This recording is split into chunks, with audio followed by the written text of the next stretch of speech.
A few episodes back, I've had the pleasure of hosting Sarah Seeger, who's working on finding Earth 2.0.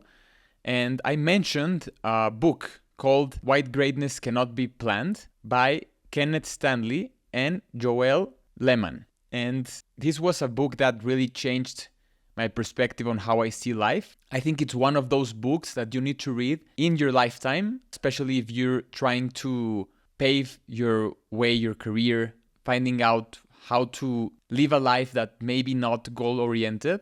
And it created such an impact on me that I even wrote a whole chapter in my upcoming book, The Time Is Now, A Guide to Honor Your Time on Earth, on their book, Greatness Cannot Be Planned, The Myth of the Objective.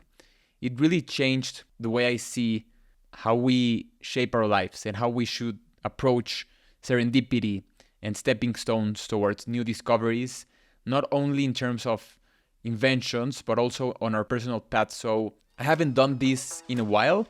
If you're new to the show, my name is Alex and I'm the host of Through Conversations podcast, where we explore the truth through conversations with the most brilliant minds.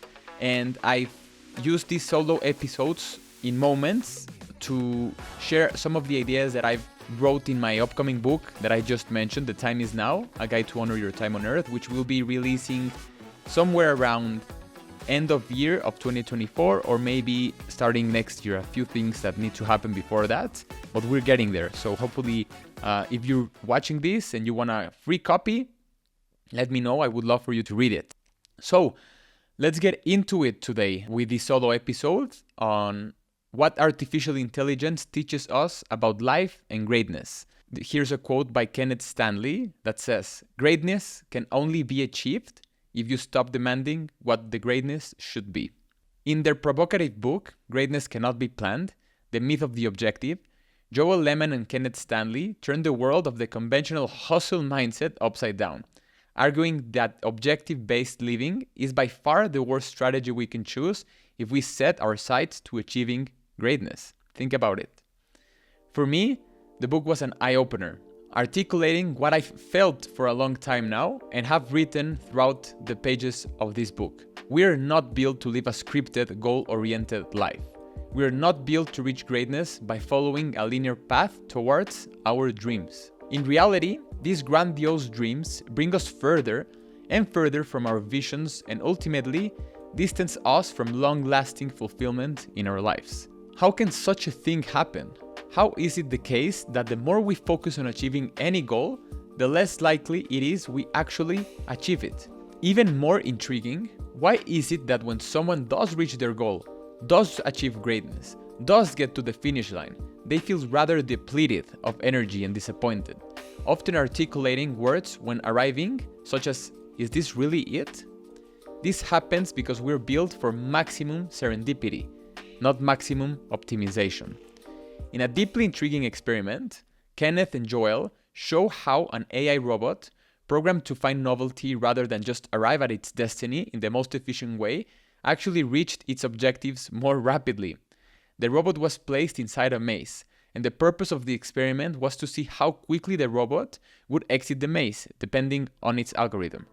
In a series of trials, every single time the robot that was programmed to look just for a novelty, without explicitly stating that the novelty was exiting the maze, it found the exit much faster than the robot specifically programmed to find the exit.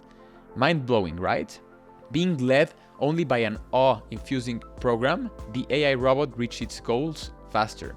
This is a profound lesson for all of us.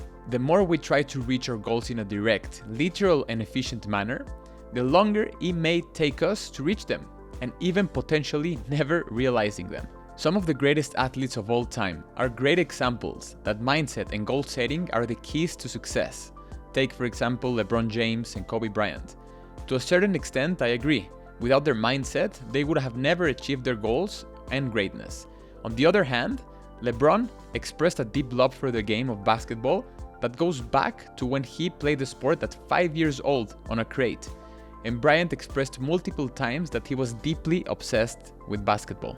These out-of-this-world athletes show how pursuing what we deeply love to do for the sake of just doing it, because it feels right within ourselves, actually boosts our potential to achieve greatness. Did LeBron ever say when he began shooting hoops at 5 years old, "I want to do this because it will bring me greatness"? Of course not. And neither did Kobe wake up one day as a child and decide how he would reach top 1% status by becoming one of the greatest athletes of all time. There are far more lucrative, less demanding endeavors these men could have chosen to achieve their goals, but they achieved them by simply pursuing what they deeply loved. In other words, when pouring our hearts into a craft we're intrinsically connected to, greatness will take care of itself, regardless of its shape or form. Perhaps you won't become the greatest point guard of all time, or the highest grossing actor who ever lived. But if you calibrate your radar with goal-oriented coordinates, not only will you instantly distance yourself from achieving that which you want to achieve the most, but you will completely shut the door down between yourself and the serendipitous nature of the journey, all in a fraction of milliseconds. You won't even notice, won't even know perhaps for an entire lifetime how magical your journey could have been. Paradoxically, the less you focus on achieving your goals, the closer you are to achieving them. The less objective driven your life becomes, the more odds of your success.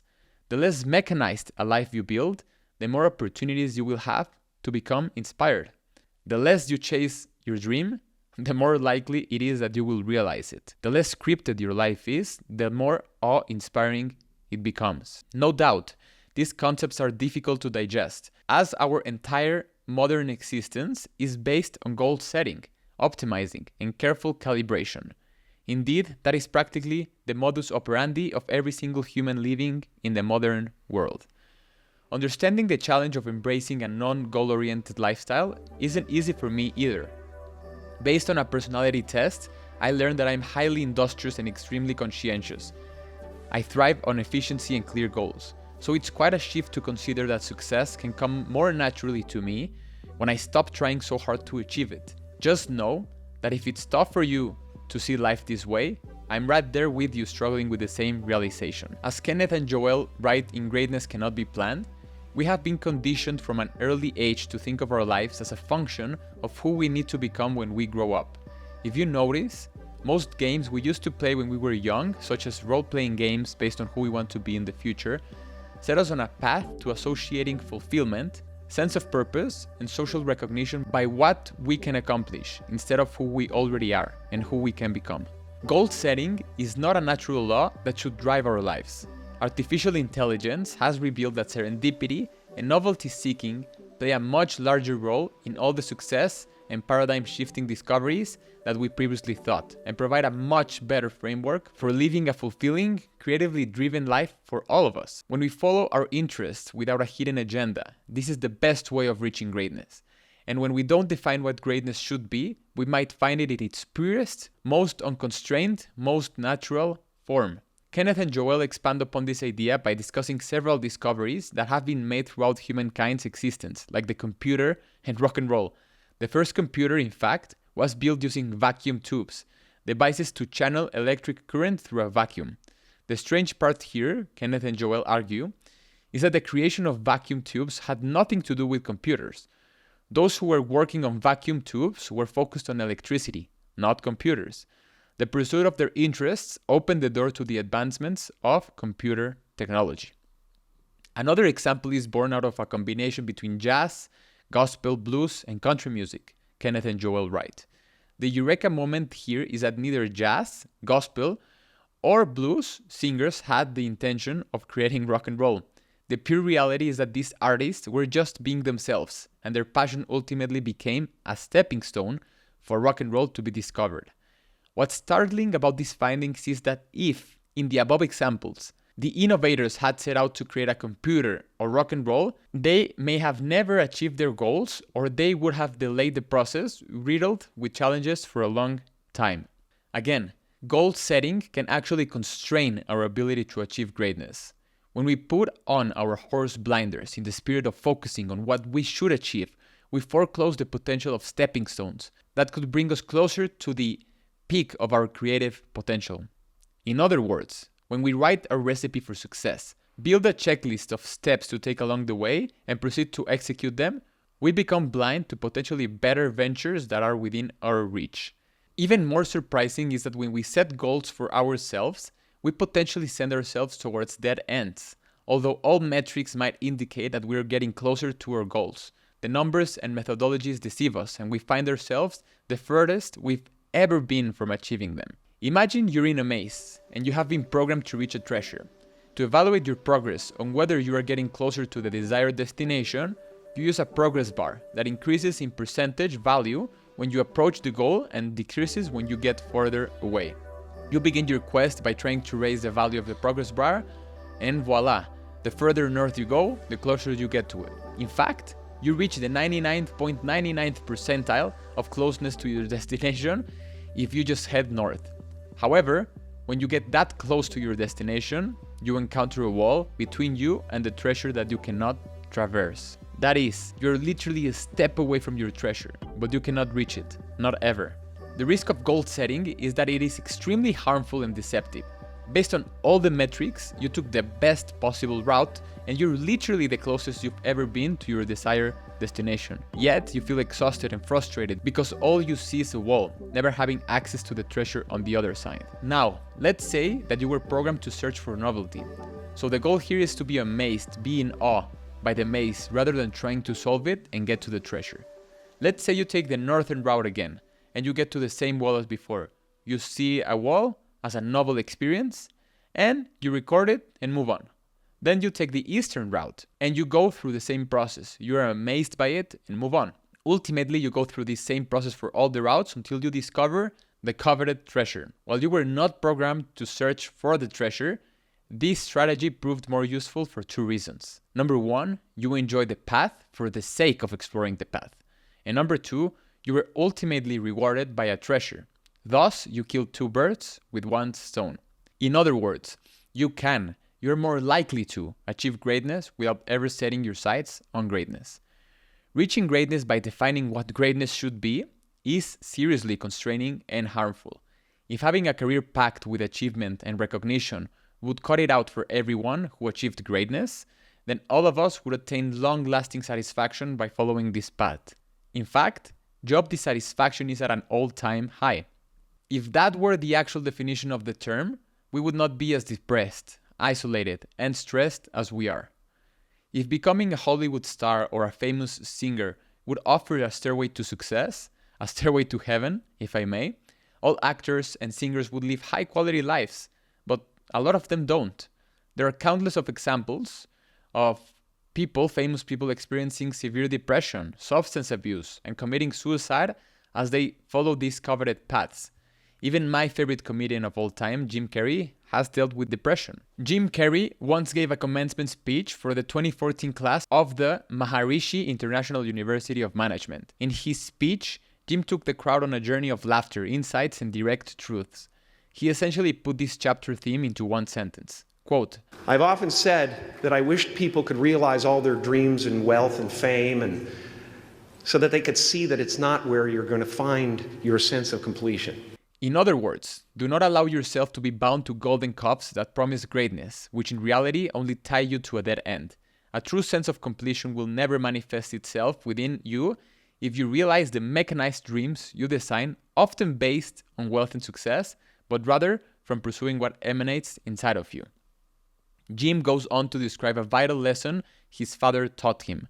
My father could have been a great comedian, but he didn't believe that that was possible for him. And so he made a conservative choice. Instead, he got a safe job as an accountant.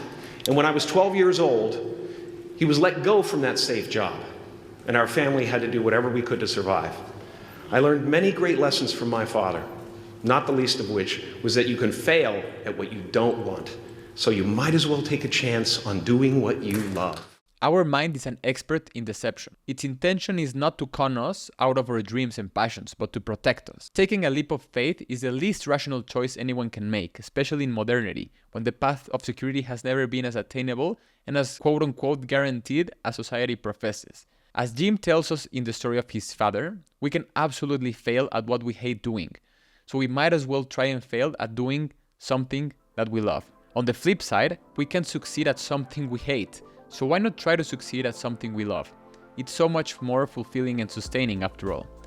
It's difficult to quit something that has yielded great results.